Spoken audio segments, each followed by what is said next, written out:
This is Luke Kinetic, and you're in the arena with leaders and citizens who take character based action. In the Arena is a proud member of the Democracy Group Podcast Network. For more information, visit democracygroup.org. So, very glad to be in the arena with VImal Kumar. He's from India. He's a next generation leader with the McCain Institute. And he has our building behind him, which I think is great. I haven't seen that building in a long time. And you are in Washington, but I don't think you're physically outside the Barrett O'Connor Center at the moment. But it's nice to see that visual. hmm Yeah, thank you so much because as we are in COVID-19 and we are working from home, so I'm just trying to get the feeling of the institute, by putting this virtual image behind me. So yeah, We're I all want to feel learning how to do energy. things virtually. Now, I want to better understand your journey from India, where you've been very active in taking on some of the toughest problems that you can take on, cultural and poverty, and then how you seize the opportunity to come to the McCain Institute. And you've spent a lot of time the last year with an outfit called Cure Violence Global, how that's going to help you. But before we do all that, and I might throw you for a loop here a little bit, but when you Google your name, a badminton champion comes up. So is that the case? Yeah, so there's one more name. He's a badminton coach. His name is also Vimal Kumar, but I'm not the badminton coach. I'm a leadership coach, you can say, and I work for the people in the ghettos, people in the need, and yes, I change the stories of the people by telling my story to them. And I want to hear more about that. I mean, you have your outfit, and I think this name will throw some people, but Movement for Scavenger Community. And boy, you got a good Facebook page, and you have a food kitchen going, right now, and it is really in the street, help people who need it most, kind of stuff. That's what you've been involved with, and that's what you're moving forward with. Yeah, yeah, it's right. We are so I'm leading a movement in India. It's called Movement for Scavenger Community. So we usually work with the sanitation workers in India. So this community is the lowest in the caste hierarchy and facing oppression and violence in their everyday life. So especially in during COVID-19, this community is facing more because they are living in a very close place, too many people in a ghetto, and continuing that unclean occupation without any safety equipment. But we decided to serve to the people those are in the need, the labor class people, those stuck in their houses just because of lockdown. So we just started our Jab Him Community Kitchen to serve free food to the needy people, and these are all served by the sanitation worker, my team in India. So in last week we served more than 10,000 families in 5 different locations by our team. Yeah. How has it been to be away from your team? That must not be so easy in some respects when, a leader like yourself. I mean, I'm sure there's hopefully you've enjoyed aspects of being in the United States and you're taking away a lot, but that's a kind of a challenge for a leader as well when you have something underway and you have to step away for the best reasons, which I want to hear more about. But how does that feel to be away from your team right now? I think yeah, that was difficult for me. And after staying in America this time, the lockdown, I was so uncomfortable actually to see my people in the difficult situation in my country. So I just shared this idea with the McCain Institute and tell this is the situation. And they said, okay, Vimal, what you want to do? And they said, I want to do this thing. And they said, okay, we will support you some financial, give you some financial support, and at least you can start something. So I just started to do something, and it became bigger, and I just show trust in my people in India, and they spend more than, it's like 4 times more money in India with that funding. And I'm so happy to see their leadership ability and to serve people. And now they are feeling more active in the movement. And they said, we just love this work. Please tell me more. We want to do more for the people. Yeah. Now let's pivot a little bit to cure violence.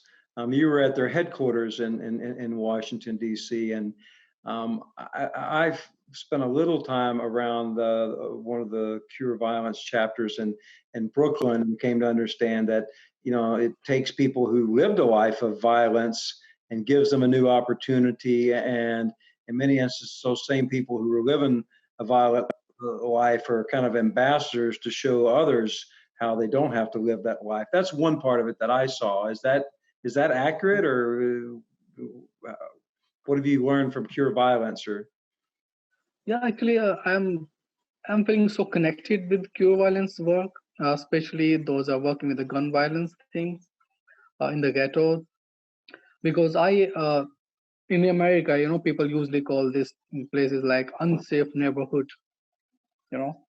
So in my country, my people, you know, my area is also considered as unsafe and dirty neighborhood where I born. So I born in the same situation, you know. So I can connect myself with these ghettos in America. Those are, you know, considered as a gun violence part, the unsafe thing. So this is true. So I understand because just because of this inequality, injustice, and oppression, this by this system, you know, they creates more broken people, and the broken people engaged in this activities because they feel excluded from the society, oppressed from the society. That's why. So I think we can change the situation by giving love, empathy, and they can play a great role in the leadership to help the people. This is what the the queer violence also doing in America by helping them and engaging them, re-engaging them in the society with the good things. So the same thing we are doing in my country, and we have 5 different community resource centers in 5 different locations. And I believe in the people, so that's why this is so much connected with me. well, I suppose when I think of India, it's like the U.S. It's a you know, amazing country, an amazingly complex country. When I was in Afghanistan, I got to know, became quite good friends with an Indian journalist, and I didn't quite realize how journalism was tied to civil service there, and then how to even get a civil service job there, you're competing against millions and millions. So you know, it's tough competition, but at the same time, you think of some real leading aspects of democracy in India and opportunities. So you're kind of working at probably the most oppressed level. It sounds like it. It sounds like there's some real cultural change that is happening or needs to happen or can happen. In India, Yes. Well, yeah, you could talk about here as well, but yes. yeah, I think because we need that change. Actually, we need that change because the caste system is very old. It's too much old. It's, you know, older than the country. And just because of the caste system, you know, the, you know, most of the almost 40% of the, you know, population of India is feeling oppressed and not treating as equal in the society. So we need to change that system. Actually, if we change this system, then country will be the best country. You see, so then I will definitely say my country is great. But for now, I need to change some system. Then only I can say my country is great. So, you know, this may come out a number of days or weeks later, and you know, gosh, I sure hope that the pandemic somehow has, we've had a huge turn by then. I suppose the chances aren't great, but are you clear on when you're going to be able to return to India, or how are you looking at making the transition back? Yeah, it's a challenging this time. You know, I'm not I'm not so much excited this time to return India because it's like that. If I go to India, then I will not going to home actually. I have to stay 14 days for quarantine somewhere in India. So, and especially a human right activist in the lockdown situation is feeling, you know, is feeling bound the situation. But still, my presence is important in this situation in India to support my team in India and to support my people. Yeah, I really am really excited again to go back to India and continue my work with more learning after spending 1 year here. Really. Where where does character-driven leadership enter into the picture for you? I mean, to me, it seems like you were an epitome of a character-driven leader before you showed up here. But you've kind of studied for a year to as a character-driven leader. What does that mean? What does that mean for you going forward? Yeah, for me, actually, the character-driven leadership is not like learning from a book. It's more about learning by self. I learned a lot of things about myself actually during this period, and I am feeling more relaxed, actually more easy and more clear in my vision, because now I can separate my work and my personal life from the work, and I think I can do better work now uh, as a character driven leadership, and my work is before me as a person. My mission is important than me, and the need of the mission is to go back in my country and stand with my people. This is the calling. Mm, mm. Well, had you been to the United States before you came for the McCain program, or no? Yeah, I visited 3 times US before this program to present my research papers in different universities actually. But I hardly spend 7 days or 6 days or 8 days like that all the Right. time. So I just came as a tourist. Well, you can speak about it as a tourist or from your last year here, meeting a number of top leaders. I know you spent time with astronauts and all sorts, but what's kind of an observation, humorous or otherwise, from your time in the United States that you'd be willing to share?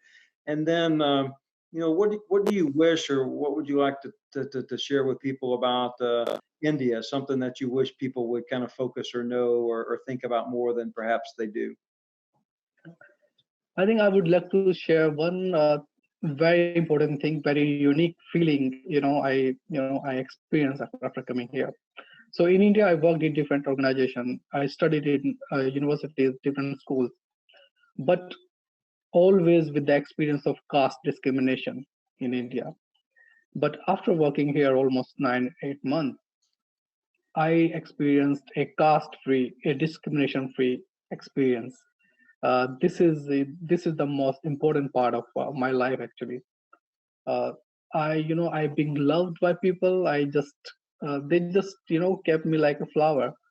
Ambassador Paul and Jenna Fakeley, and yeah, I should say, like, I just pampered after coming here. So that's why this is also a thing. I'm going to my country, and maybe I will experience the same caste-based discriminations. But I'm ready for that, and yeah. All right. And then is there anything else you'd like to add about India? Sorry. Anything else you'd like to add about India? See, I think, I'm not quite in this category, but not so far off. For too many people, I think you say India and they think, okay, Taj Mahal or a little bit of food or whatever. Surprise us with something else about India that people should probably know, or you wish that they paid more attention to. Yeah. So India is especially for the foreigners. If you are not Indian, you are from outside.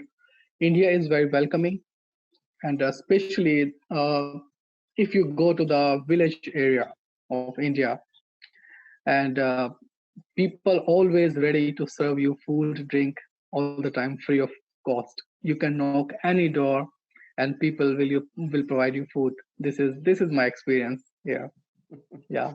So this is the strange thing about India, and I love that, and I love that they are welcoming. They love people. They believe in sharing. This is the best thing about India.